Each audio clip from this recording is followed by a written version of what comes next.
How did you discover Phantas 2?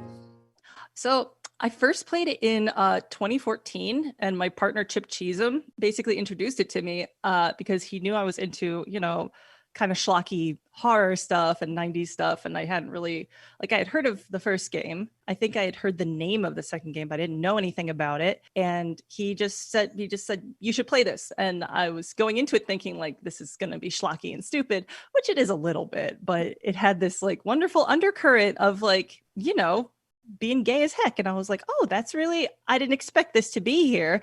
And I also thought the acting was really good compared to a lot of its contemporaries. I feel like FMV games get a really bad rap. Oh, those are terrible. The acting is awful, blah, blah, blah. So yeah, I played it privately in 2014. The next year I streamed it to other people because I thought this game's cool, you should check it out. And then in 2016, I kind of admitted to myself that I was bisexual. So thanks a lot, Curtis. Finally dawned on me, recontextualized my Glad I could help.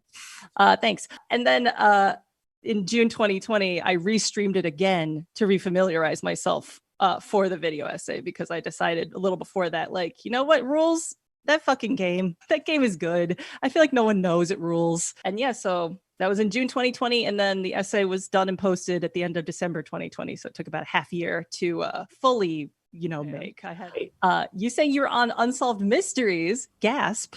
So you were a reenactor on one of those episodes? I was. I think I got cast because I could shave down to a mustache, and the guy had a mustache. I think that's the only reason I got cast on that.